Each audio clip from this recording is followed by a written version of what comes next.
Hi, everybody. Welcome to Brain Tumor Companion Diaries, episode 5. This is Life Now. Today we are talking with Patricia. She is zooming in with us from the UK and has a beautiful story to share with us regarding her journey, and wanted to just get to share this with you all, particularly knowing that it's May Gray, Brain Tumor Awareness Month here in the States. One of the things we like to do is spread awareness and share our stories and really just reach out to each other and raise our voices during this time of year, particularly. So, Patricia, thank you so much for being here with me today. It's great to have you. If you don't mind, share with everybody a little bit about who you are and where you're from, and when you were diagnosed with a brain tumor. Hi, well, thank you very much for having me. It's great.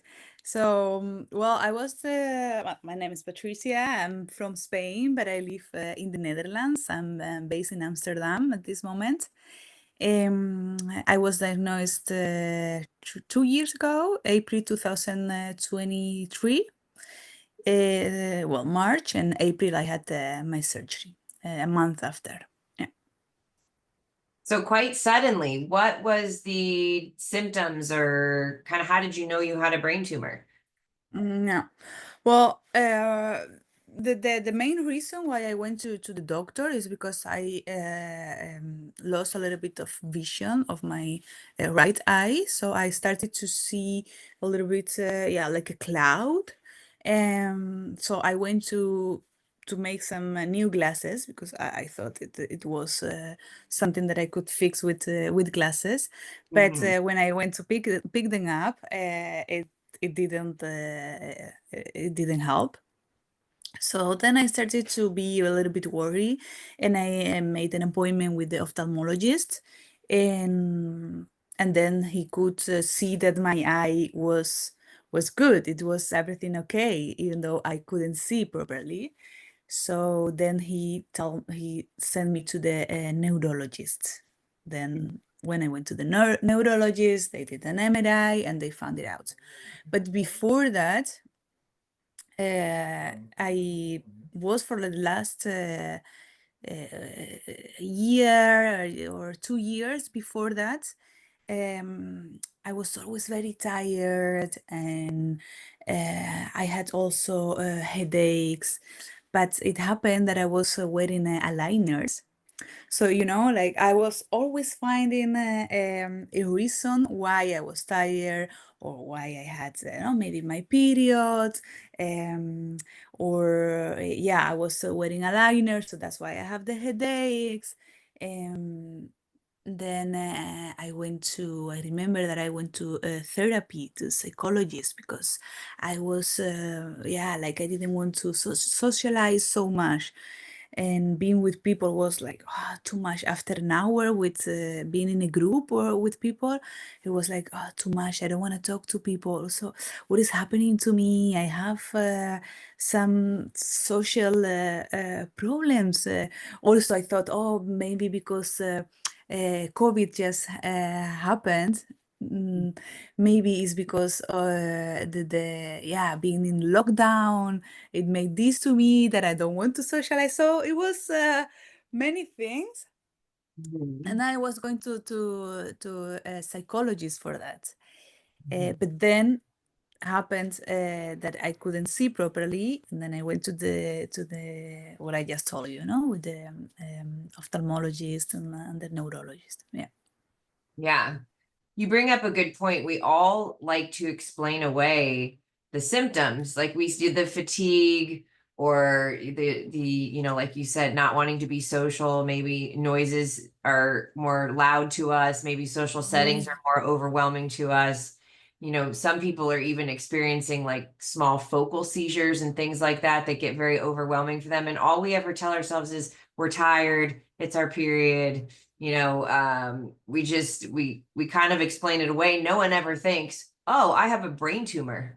Like that No. would Yeah. be what you would think is the reason why these things are happening, right? Yeah. Like go to physical therapy, get a therapist, go to a psychiatrist, but you don't think get a brain No. scan, I might have a brain tumor. No. Not Yeah. Yeah. usually where our If minds go. if if I would have known the symptoms, Hmm. yeah, you put them together, it's like, okay, yeah, you don't see well, you have headaches, you're always tired. Okay, hello. But yeah. But when we go to the doctors with those symptoms, they say, oh, you have anxiety, or oh, you're just depressed, or oh, you just have headaches, chronic headaches with your period. Just take some, Motrin or Advil or whatever it's called Yeah, over there in Amsterdam. yeah. Ibuprofen, anti-inflammatories. They don't ever think, let's scan your brain and see what's going on, why this might be happening. No one ever thinks to do that for us. Instead, In we just fact, get medicated for other things. yeah, exactly. Like the first time or one of the times that I went to my GP, to my doctor, I told her, "Hey, every time that I drink, I was never like a person that loved drinking alcohol, but Mm, lately, every time that I would drink maybe half beer, I would throw up right away. So just- that was another symptom that I would mhm. throw up a lot, and I told the doctor, hey, every time that I drink a little bit or a bit of wine, I have nausea and I vomit. And her answer was, well, don't drink. You maybe are getting older. Don't drink. And I was like, Yeah. okay, well, You're like, I'm okay, from yeah. Spain. We love to drink. Well, yeah, come on. Like, don't take away my wine or my beer. Interesting. Yeah, I know it's again, you would think a doctor might say, wow, drinking a half a beer shouldn't make you throw up. What else is going on, right? Like there must be Yeah, something yeah. else happening. Do you Mm. know what the size of your tumor was? Did they tell you how big it was? It was around 2 centimeters. 2 centimeters. Okay. Yeah, So like a large grape or a large olive-ish, maybe. Does that sound, yeah, yeah, yeah, or yeah, small something lime, like that. maybe? Yeah. And did they tell you what the pathology of it was? Do you know if it was like a non-cancerous or did it have hormone based? Like mine was a progesterone based tumor. It was primarily Mm. like a hormone driven tumor. So I was curious if you knew what yours was. Wow. Interesting. No, they didn't tell me that. They only told me that, well, it was the very first time that the neurologist, well, told me the reason why I could not see, that how he worded it. He said, "Well, the reason we found the reason why you don't see, and it's because there is a mass um, uh, that it looks." He right away said it's a tumor, but it looks benign for the shape that it had. Right. Yeah, of course, when I heard that word, it was like shocking. I remember um, I was looking at him talking to me, and I could not. I was not really. Process. Yeah. Can't Yeah, no, process I anything. was exactly. I was shocked. I heard tumor, and I was shocked. And then I was with my partner, and my partner had a lot of questions, so they both started talking and explaining and asking questions and answering the doctor, and I was there like so passive, like, oh, okay, well, yeah, but that's what he said, and he repeated, yeah, it looks benign because of the shape, and indeed when they remove it, it was benign. Yeah. Mm, Nice. Well, yeah, that's good. So often I think the majority of these tumors are benign, probably around like 70%. Don't yeah. quote me on that specifically, but a lot of them are. Where was yours located? Like as far as where they Mhm. did the cut? Yeah, it was in the chiasma, so the optic nerve. So we Okay. have eyes, something like this, what they explained to me. Mhm. There are like two nerves, Mhm. the optic nerves, one from the left and the right, and they cross on some point under our brain. It was exactly there. Wow. Yeah. When they removed it, did your vision get better? Yeah, it did. Instant, yeah. Wow, that's Yeah, that fantastic. that was amazing. Yeah, that was yeah, their goal to get my vision back. course. And yeah, the first thing that I did when I opened my eyes after the surgery was like, "Ah, I see, yeah, I can Mhm. see." It was yeah, it was amazing to feel that. Like, wow. Have you been able to drink a full beer since then and not throw up? Yes. So that worked too. Yeah, Yeah, indeed, indeed. that's Yes, it did. amazing. So those are all Yeah. benefits. A lot of times people have craniotomies and unfortunately they come out with more deficits or additional deficits that they're not used to, whether it's vertigo, dizziness, seizures. Fatigue is a common one. I think, I don't know, how are you feeling fatigue wise after your surgery? Do you feel like you have your energy back or do you still feel like it's still a little bit slow? Well, now I'm recovering from a C-section, so my Yeah. energy, and I just Yeah. had a You also baby, had a so baby recently, so your fatigue is yeah, double whammy. it's better now. But no, right after the surgery, of course, it took me some time, like a couple of months to or 3 months, to feel more energized. But after that, it only went better. Like I I was amazed at how I felt after the surgery and after the time of recovering because already like a year before or 2 years before the surgery, something like that, I was feeling very tired and so it really fixed me, it really cured me Mhm. like the surgery. So I started going to the gym and feeling that I wanted to meet people. And so I was like super happy with the new me Yeah. after that. Yeah. Yeah. It's one of the reasons why we don't want people to shy away from craniotomies because if you do have these tumors pressing in places that are causing you to have symptoms in real time, right? Like you want to fix it. So in your case, you got your energy back, you got your vision back, right? Yeah. You got your desire to socialize, your ability to hold a beer and Yeah. not get sick. And Yeah. so there's so many reasons, as scary as it is, going through with it and knowing that those symptoms can resolve is really a success. Like that's fantastic. It's worth, Yeah. it's scary to have Yeah, this, it's worth. but it's Yeah. worth Yeah. it. Of course, there were risks and psychologically as well. I was before the surgery, my mind went everywhere, and I thought, well, maybe I don't see when I wake up because that was a risk. That's not Yep. that I only can get better, but I could also lose completely the vision because they are going to touch my optic nerves, and that was a real Mhm. risk. Yeah, they're going to manipulate my brain under my brain, so anything could happen. So Yeah. psychologically, yeah, I went my mind went everywhere before the surgery. And yeah, I even thought, yeah, I could also die, yeah, after this surgery. And well, I made sure that I did my taxes before Mhm. before before the surgery, just Yep. in case I had to get money back. Yep. Yep. No, So that was did you take a lot of time off work or like, did it affect anything in your daily life for a period of time or did you bounce back to everything pretty quickly? well. I wanted to go back right away to work. Like after 2 or 3 weeks, I really wanted to go back, and I did.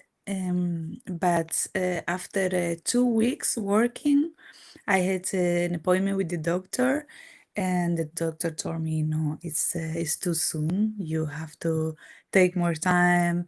You have to be with your family. You need to eat good.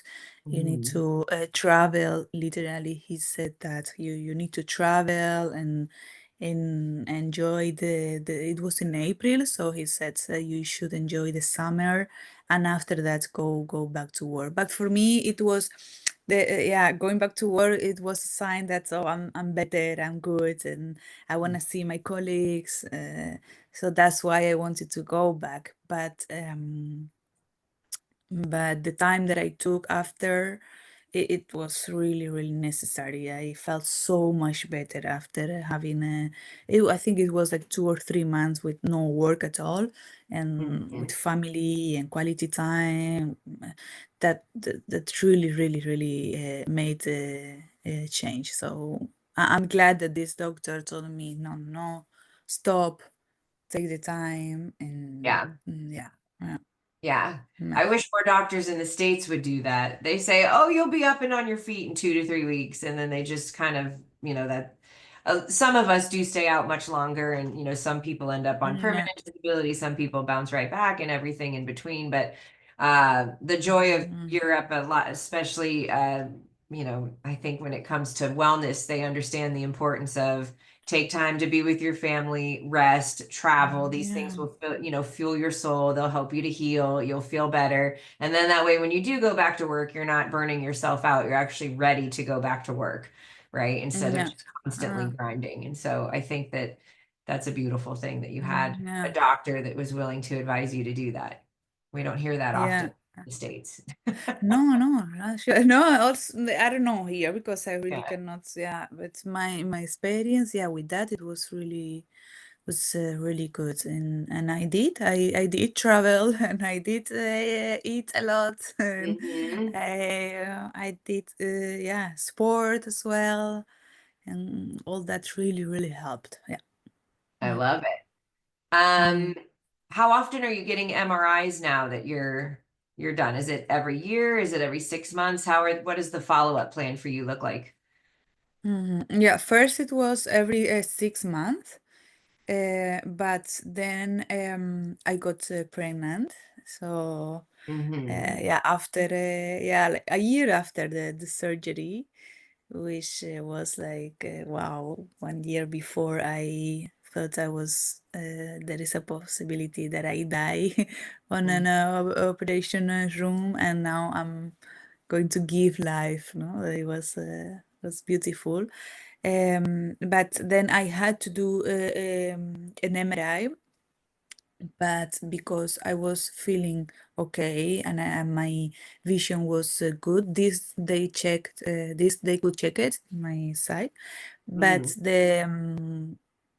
the MRI, because it's with the contrast, apparently there is no risk if you do it while pregnant, but it's not 100% sure.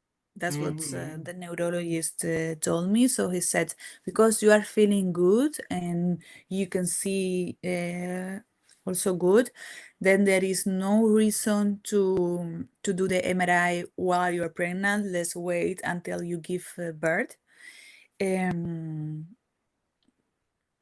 in case that you are not feeling well, you have a lot of headaches or something that it could be related to the tumor, then of course we act and we do the MRI, but it wasn't the case. So it took, yeah, a year and a half to do another MRI. It was that was yeah, 3 weeks ago, and Okay. it went all all good. Yeah. Nice. Clear. Clear Yeah, is good. clear. And now they will do it every year. Every year. Okay, Yeah, perfect. Yeah. every year up to 5. Up to 5. Okay. And then they stop Yeah, if you're clear at 5. Well, you'll see I it. don't know. Yeah. I will see, but that's what he mentioned. Yeah, And they got 100% of the tumor out, or did they leave a little bit behind? Were they able to get everything out? they Yeah, did. that's wonderful. Yeah, It's such a success yeah, story. And yeah. are you on any seizure meds, or do you have to be on any medications at all, or you're good? No seizure. Nothing. Also, after the surgery, they only gave me, that's very popular in the Netherlands, they only gave me paracetamol. What's that? What's it called? Par Paracetamol is Okay. like, yeah, painkiller. Okay, gotcha. Yeah, uh, Yeah. that's all what And they it's, what, did they give you a steroid like prednisone or whatever? No, no. no, Wow. no. Okay. Only while I was at the Pain hospital, meds. they gave me Just pain meds. yeah, they gave me a morphine Yeah. for yeah, I think it was, I don't remember, but for a few days. Hmm. And 'cause, yeah, of course I felt that yeah, the track passed over me, like really a lot of pain on my neck, and Oh, yeah. uh, you know, It's very painful. yeah, The it is. recovery. I think my neck hurt more than my head, like where they cut. Everything Yeah, was so sore. I'm like, oh my God, my shoulders are sore, my neck is sore. It was very, but they have to really lock your head down in order to do a craniotomy. So they've got, I indeed, think they move our yeah. body in ways and lock it in position that we're not used to being in. And then you come out and you're like, oh my God, everything hurts. For so long, also my jaw, because they open here, so from here to here. I don't know if you can see it. No, I mean, The they did a great job right along the hairline. yeah, exactly, Wow. right You there. can't even see it. So They did a they beautiful did it, job. yeah, from here to here. Yeah. Um, Wow. so this side of the jaw was, So wow, sore. so that was painful. That I remember. It took me some time that I could until I could truly eat proper sandwich, or that was, yeah. Yeah. That, mm, I love it. And so you'll get MRIs for up to 5 years. In the States, they do it for benign tumors, at least from everything I've learned, it's 20 years. So oh wow. I'll be 7 years post my craniotomy this December. And I go in Mm-hmm. for my MRI this December. And I was on like an maybe like a 20-month gap at this point. But I did like 3 months and 6 months and a year and then a year, and then they stretched it to Oh. like 18 months. And so basically now I'm kind of on the closer to the 2 year mark. But um, because these things, Mm, meningiomas apparently have a pretty high risk, like a 50+% risk of returning in the first 20 years.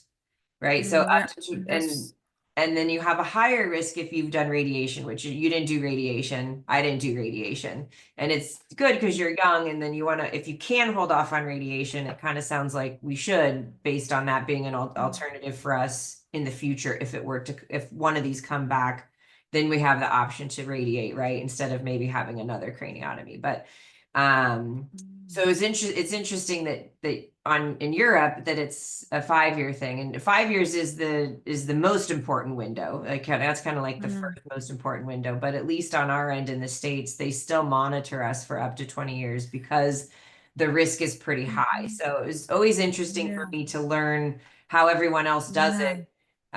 yeah. 'Cause that seems to be how it's done here. Maybe what they mean is after the 5 years is not anymore every year, but Right. like you every 20 month, Yeah, or you space it out further. yeah, Unless maybe you have that's what. symptoms, right? Unless you have symptoms Yeah, like my vision's going again, then you would go in and get it scanned sooner. no, Yeah. yeah, How do you indeed. think how do you think this diagnosis changed you? How do you feel different? Or how do you feel like it's changed you as a person, either for the better or for the worse? Or I was just curious how you feel about it. Yeah. Well, I think that yeah, I'm still processing everything, even if it's already 2 years ago, but Mm-hmm. I'm still processing everything. But of course, well, one of the very first feeling that I had after all was the feeling of fear.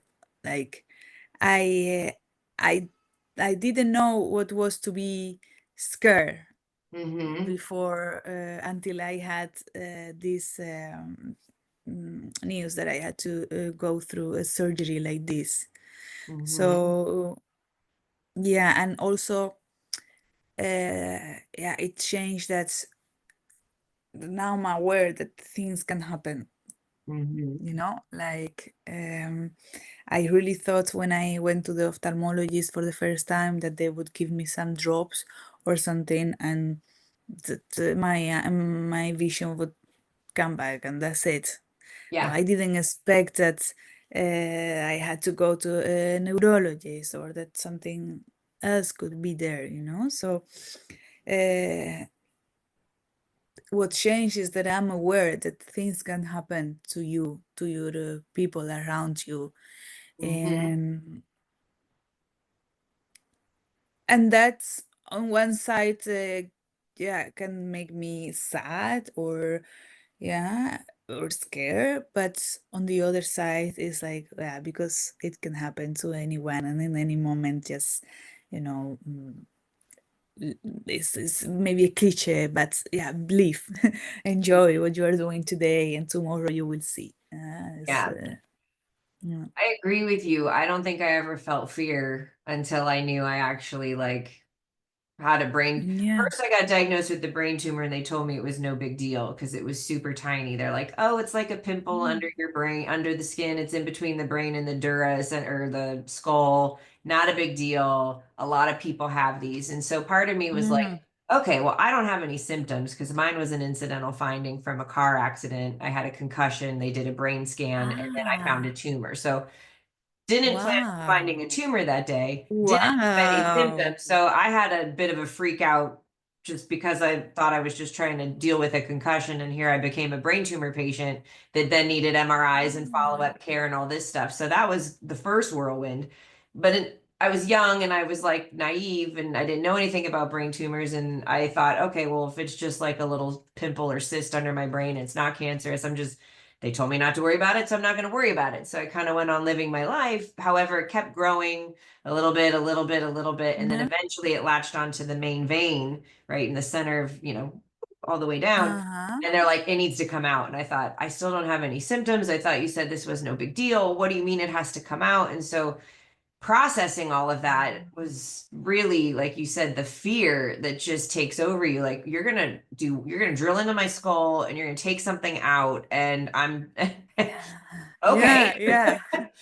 And you can't even like it's unimaginable, I think, for a lot of Mm. people to think like, oh, I'm gonna have brain surgery. Even if it's benign, you're still having brain surgery, period. It doesn't Yeah. matter. Like it's a big deal. Yeah.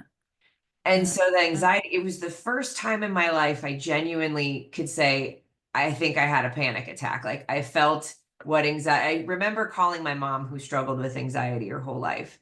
And I Mm-hmm. said, if this is what anxiety feels like I can't do this. I just was so, I was having nightmares, right, about the surgery. I couldn't sleep.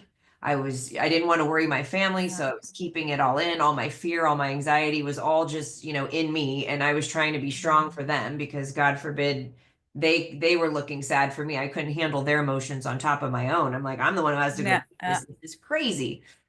But yeah, it really kind of resets your just whole mindset on mortality and life and like how quickly things could maybe turn. And you're like super Mm-hmm. grateful, right, that you survive and that it's benign and that you're better. And at the same Mm-hmm. time, you're like terrified and worried and anxious that this could come back or it could happen to one of your loved ones, or, it's such a yo-yo of emotions. Yeah. Yeah. Yeah. And Totally. it's hard to process. And even, you said you're about 2 years later, right? And you're still kind of processing like what happened? This is pretty What crazy. happened? What Yeah. What I happened? went through. Wow. Yeah. And even if your And mind starts to forget, your body remembers, right? Like your body kind of knows, like I've been through this. Maybe you still have dreams yeah. about it, or maybe it's still kind of every time you get a headache, you think, oh no, the tumor's back. Every time you get Yeah. dizzy, oh no, the tumor's back, right? It's like you Yeah. can't you can't function in the way that you used to because it's just different now, right? Mm-hmm. Like it's Yeah. just a little Yeah. different. Totally. Yeah. How long till they told you that they have to remove it? How long did it take to them to actually remove it? I was 6 years into my watch and wait, right? Where I was just getting MRIs and slowly watching it grow. Uh-huh. And then at the 6 year mark, they said it needs to come out and you have to do it within the next 4 to 6 months. So Mm. based on kind of the trajectory of how it was growing and the location of where it was growing, it was high risk because it had latched onto the vein. And so luckily they Mm, gave me 6 months. I had found out in the summertime and I really wanted to stretch it to the holidays because our business closed for holidays. And so I knew I could mm, like have an extra week of recovery time if I mm, did this kind of before Christmas. So um yeah. yeah, I did it in early December of 2018. And Mm, yeah, it's going to be 7 years, 7 years this wow. 12/12/18 was the day of my surgery.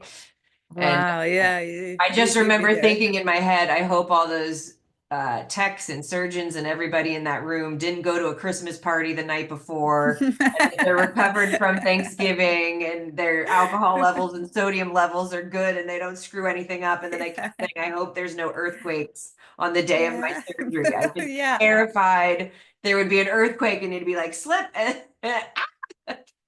But this is Yeah. where your mind takes you, right? You're just Y- all the craziest of things. Like, may there be Yeah. You fakes, think may they be everything. sober. Like, my mind was out. I just was so freaked out. And so freaked out because Yeah. again, I didn't even have it. If I felt terrible, maybe if I couldn't like my leg didn't function or I couldn't see or I had severe Mm, migraines every day, I might have been more of a mindset like, get this thing out. It's driving me crazy. yeah. Yeah. Yeah. But I was like Indeed. perfectly fine. And, they said in many ways that car accident for me was kind of a life-saving car accident because where it was growing, I probably would have never actually felt any symptoms until it might have been too late. And so it was Yeah. like Yeah. just Wow. I got lucky and yet it was like changed Yeah.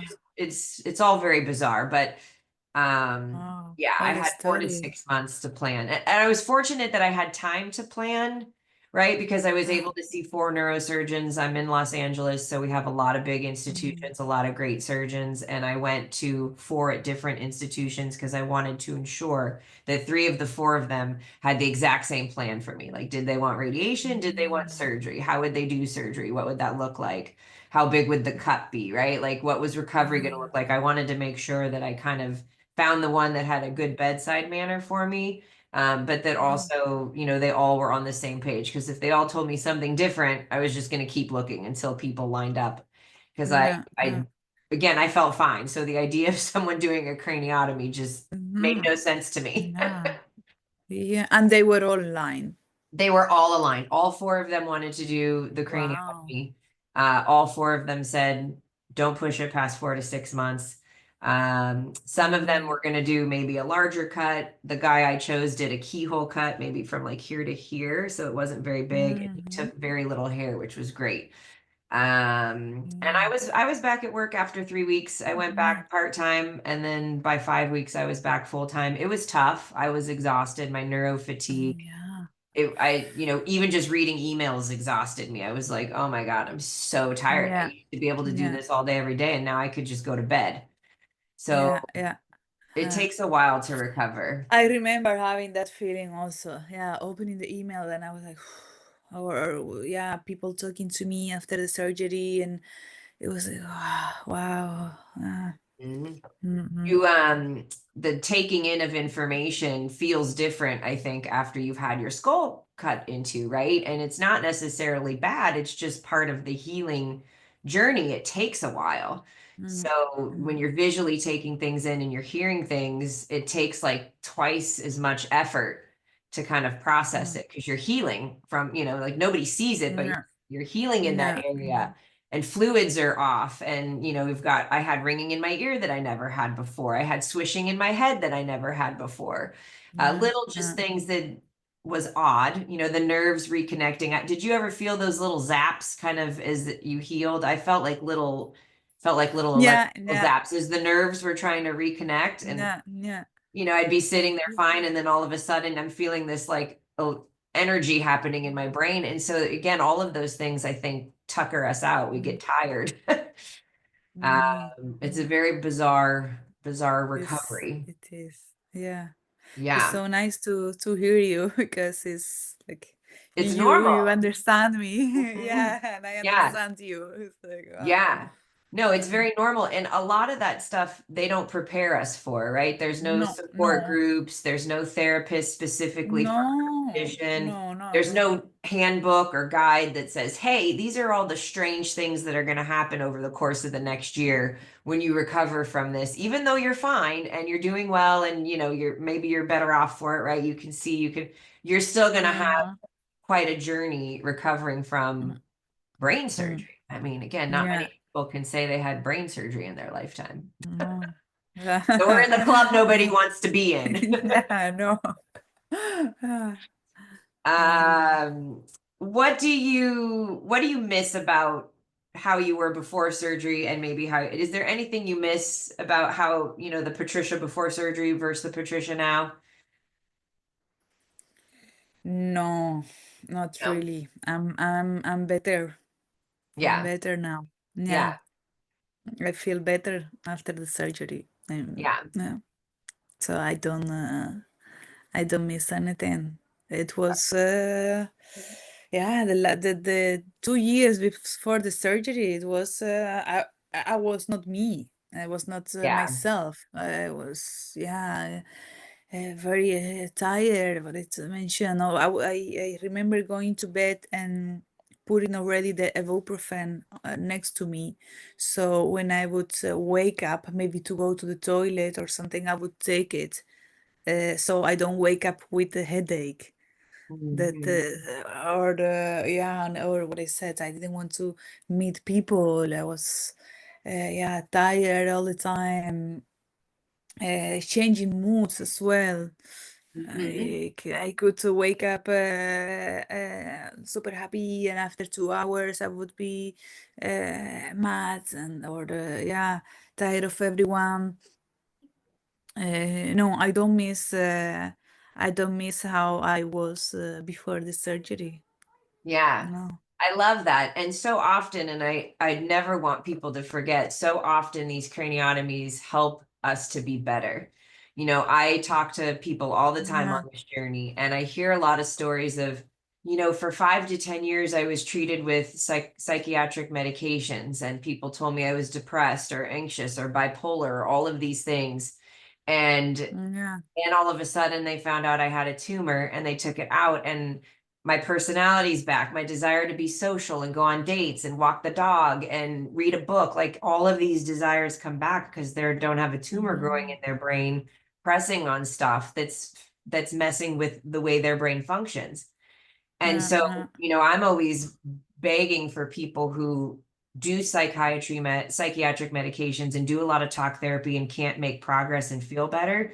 Like, find a way to advocate for Mm, yourself and get a brain scan because, at the very least, you should know mm, what you're working with, right? Like, if you're going to medicate and treat something in your head, you might want to know mhm. what's going on in your head, right? Like, Yeah, I inside, don't put a yeah. cast on my arm if I don't know that it's broken, right? Like Yeah. otherwise, I don't wear a cast. I go get a scan or an X-ray and they say, "Oh, you have a broken arm. Let's do something about it." There's Well, no one something, looks yeah. at your brain and says, "Oh, you have a broken brain. There's a tumor in there. Let's fix That is, that first before you start taking all these that, medications to mask it."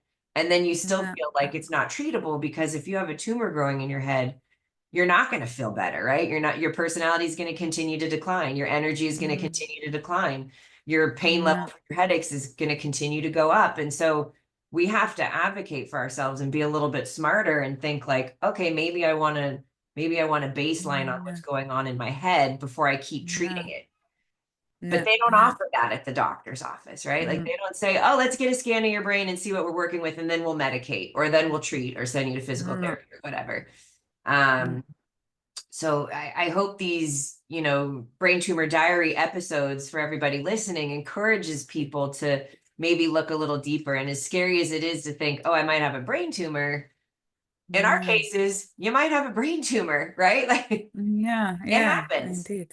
It Yeah. happens. Exactly. Yeah. It And it happens. doesn't matter where you're living or where you're from or what sex you are or how old you are. None of that matters. You might have a brain Mm, tumor. And the yeah. population of us is small, but it is growing. And, Mm, we are starting to learn that things like Depo-Provera and, certain birth mm, controls and hormone replacement therapies can lead to these.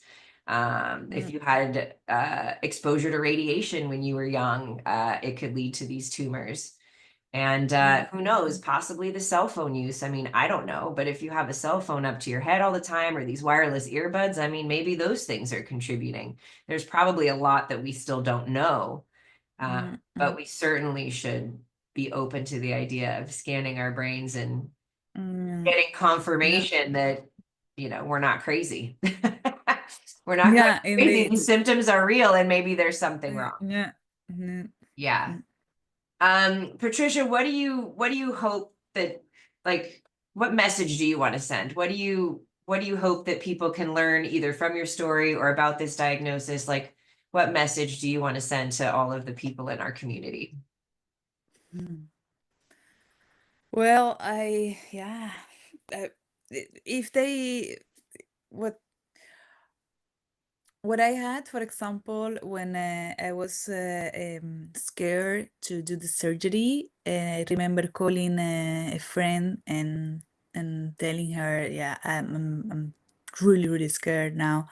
I've been taking it good and I'm confident and I'm going with the flow of the situation, but now I'm panicking, I'm really scared. And she told me, listen, if the doctor, if the neurologist, if the neurosurgeons uh, agree and they said that they can do the craniotomy and they can remove it, it's because they can. Mhm. So It's true. trust them. If It's they true. if they are not sure, they would not do it. Hmm. They would not put it on the table for you. So trust. Yeah. And and that like kind of switched my mind, no? Like, oh, okay, well, it's true, they would not say so confident, yeah, what we have to do is to remove it, and that was the main and the only option, because Hmm. they were confident. And so, yeah, the message is maybe trust. Hmm.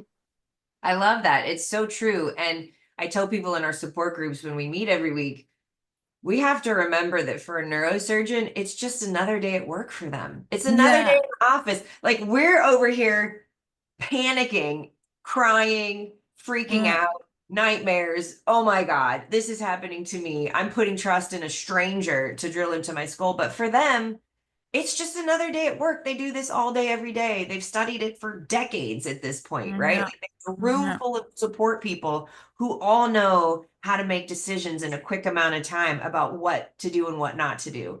And they make these Yeah. decisions collectively and collaboratively. They don't just, it's not like just Mm, you and a neurosurgeon and you hope for the best. It's come a yeah. long way. They have technology that they never had in the past. So it's like, you know, a lot of times neurosurgeons seem very confident and egotistical and just kind of like mechanical in the way that they think. And Mm, we're here drowning in our fears. But again, for them, yeah. it's like, I'm just going to wake up at 5 a.m. on another Monday and I'm going to come in and I'm going to drill into your skull like Yeah. you get up and go to work. And then I'm going to say, you did a great job. And I'm going to go home and have dinner and you're going to have dinner and we're all going to be fine. Yeah.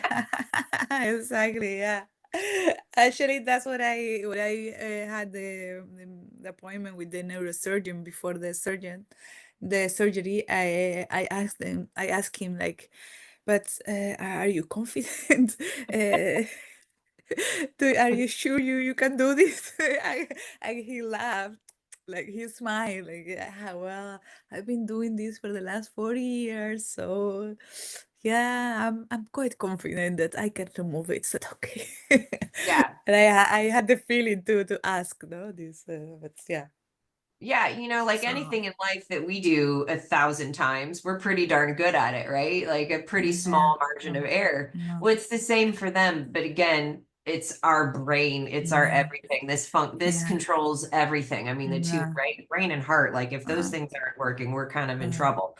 yeah, So yeah, I remember thinking, are you yeah, confident? And I'm like, I'm being probably so rude asking a neurosurgeon, are you confident to do this? Is literally his job. Like, he probably yeah, paid $400,000 worth of college to learn how to do this for me. And I'm like, but can you do it? Like, but he's thinking, yeah, can you brush your teeth? Yeah, I can do this. yeah, exactly. So yeah, of course things can go wrong, and but if somebody, yeah, sadly get to this point, and they find that they have a brain tumor, and doctors are confident, they tell you that they can remove it, and then trust it. Yeah, trust that. I Mm. love that. I think that's an absolute fantastic message, and definitely a good one to wrap up on. Patricia, is there anything else that you would like to share or tell the world while I have your time and attention today about this whole journey?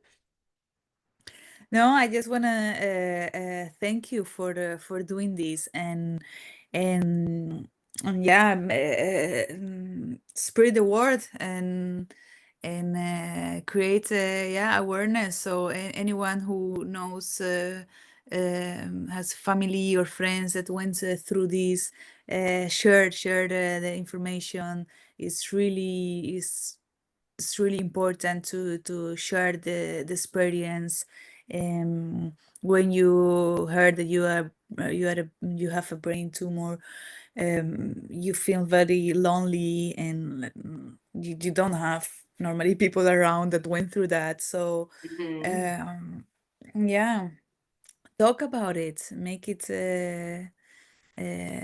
normal. Well, not normal, but Yeah, I not normal, yeah. but Break the make stigma it for be. sure. Yeah, Yeah, exactly. And so I hope that people can talk about it, and yeah, I yeah. am very thankful that you are doing this. Mm. Find the support. If you Mhm. are diagnosed with brain tumor, just try to find people who also went through it, and talk, hear the stories, their experience. I think that really helps. Yeah.